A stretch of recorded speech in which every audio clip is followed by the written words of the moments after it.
বইমেলা মানেই বাঙালির আবেগ, বইমেলা মানেই বাঙালির প্রচুর পুরনো স্মৃতি, বইমেলা মানেই বাঙালির নতুন বই, নতুন লেখকদের সাথে পরিচয়। আমরা স্যারের কাছে জানবো যে বইমেলার পুরনো কিছু স্মৃতি নিয়ে একটু যদি আমাদের দর্শকদের বলেন। বইমেলা, আমি প্রথম যখন বইমেলা হয় সেটা 1976 সালে প্রথম শুরু হলো। তখনও বাঙালি বুঝতে পারিনি যে বইমেলা তাদের সাংস্কৃতিক জীবনে এভাবে জড়িয়ে যাবে। ওই তারামণ্ডলের পেছনে 50টি মাত্র প্রকাশনা নিতে শুরু হয়। তারপর ধীরে ধীরে ধীরে ধীরে তখন দুটো বইমেলা হতো, একটা গিল্ড করত আর একটা প্রকাশক সংস্থা করত, এই দুটো। এবং আমরা দেখতাম যে সরকারি পারচেজটা হতো দ্বিতীয় মেলাটা থেকে, কিন্তু সেখানে সাধারণ মানুষ পাঠক খুব বেশি যেত না। এই বইমেলাটায় কিন্তু আকর্ষণটা বেশি ছিল। তারপর একটা সময় দুটো বন্ধ হয়ে একটাই শুরু হলো এই। এবং ধীরে ধীরে বইমেলা আমাদের বই প্রকাশেরও একটা মূল সময় হয়ে দাঁড়ালো। আগে বই বেরোতো অন্যান্য সময়তে, কিন্তু হলো এক নম্বর। দু নম্বর হচ্ছে যে এই বইমেলা ধীরে ধীরে কলকাতা থেকে আবার বিভিন্ন জায়গায় মফস্বলে ছড়াতে শুরু করলো। এবং এর মধ্যে আবার উল্লেখযোগ্য হচ্ছে 1997 সালে সে বইমেলা পুড়ে গেল। এবং সেই পোড়া বইমেলা আমরা ভাবলাম আর বুঝি বইমেলা হবে না, কিন্তু অদম্য শক্তি সংস্কৃতির প্রতি ভালোবাসা যে বইমেলার তার পরদিনই বইমেলা সরকার এবং মিলে বইমেলা আবার চালু করতে। তো আজকের এখানে আমার মনে হচ্ছে বইমেলা আমাদের বাঙালি জীবনের বিভিন্ন জায়গায় ছড়িয়ে গেছে, গ্রাম, মহকুমা, জেলা, এবং তার সঙ্গে লিটল ম্যাগাজিন মেলাটাও কিন্তু এখন আমাদের জীবনের সঙ্গে জড়িয়ে গেছে।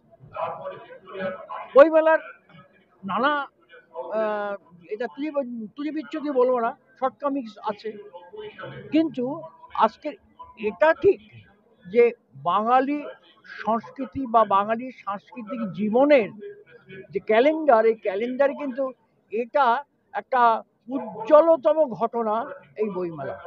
আজকের বইমেলার মধ্য দিয়ে বিভিন্ন সমাজের মানুষ আসে, এবং এই বই পড়া এটা যে গুরুত্বপূর্ণ, এটা কিন্তু বইমেলার মধ্য থেকেই হচ্ছে।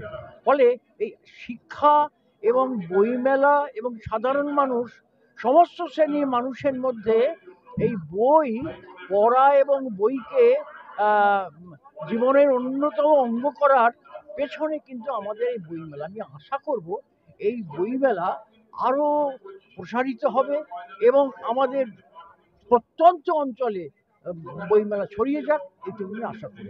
দীর্ঘদিন ধরে বইমেলায় আসছেন, বইমেলার কোন জিনিসটা আপনাকে বেশি টানে? আমার টানি কিন্তু বই তো বটে, এছাড়াও এখানে এলে পর বিভিন্ন সময়ের, আমারই জীবনের এমন সমস্ত সময়ের বন্ধু বা পরিচিত, তাদেরকে আমি হঠাৎ এখানে দেখা সাক্ষাৎ পেয়ে যাই। এটাই আমাকে খুব বেশি আকর্ষণ করে। বই তো আছেই, কিন্তু এখানে একটা মানুষের সঙ্গে সম্পর্ক যে করে নতুন করে গড়ে ওঠা, এটা কিন্তু বইমেলার একটা অন্যতম অঙ্গ। সাহিত্যিক সুনীল গঙ্গোপাধ্যায় তার একটি বইমেলা বিষয়ক নিবন্ধে ইংরেজির চাপে বাংলা বইয়ের কোণঠাসা হয়ে যাওয়ার ব্যাপারে আশঙ্কা করেছেন। আজ থেকে প্রায় 20 বছর আগে উনি এটা বলেছেন। আপনার মতামত কি ব্যাপারে? আমি একটা কথা বলি, সুনীলদার এটা মত তো নিশ্চয়ই, কিন্তু আমার কথা হচ্ছে যে ইংরেজি হচ্ছে আন্তর্জাতিক ভাষা, কমিউনিকেশন যে মধ্যে করে, সে বই তো থাকবেই, তবে চাপে নয়।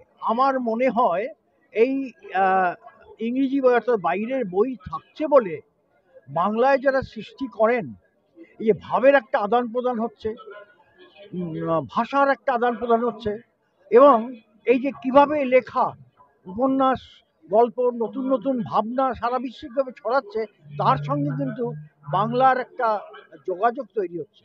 তো আমার মনে হয় এটা কিন্তু একদিক দিয়ে চাপে কমে যাচ্ছে যেমন বোঝাচ্ছে, আবার কিন্তু ভাবের আদান প্রদানের মধ্যে দিয়ে বাংলা গুণগতভাবে কিন্তু অনেক তৈরি হয়ে যাচ্ছে। ভালো ভালো উপন্যাস লেখা হচ্ছে, ফর্ম, কন্টেন্ট, সমস্ত কিছু একটা আন্তর্জাতিকতা। না হলে পর কোনো সাহিত্য কিন্তু হবে না। এই আন্তর্জাতিক কথাটা কিন্তু এই ইংরেজি বইয়ের মধ্যে দিয়ে কিন্তু আমরা পাই। এত বছর মেলায় আসছেন, মেলার কি কি পরিবর্তন দেখেছেন? আহ, মেলায় পরিবর্তন, প্রথমত কথা, এখন আর সেই মেলায় যেতাম, ধুলো ছিল, জল দিত, ধুলোর জন্য একটা অসুবিধা, সেটা কিন্তু বন্ধ হয়েছে। একটা বন্ধ হয়েছে, তবে আমি বলি যে এই স্বতঃস্ফূর্ততা, এটা কিন্তু এখন কমে গেছে।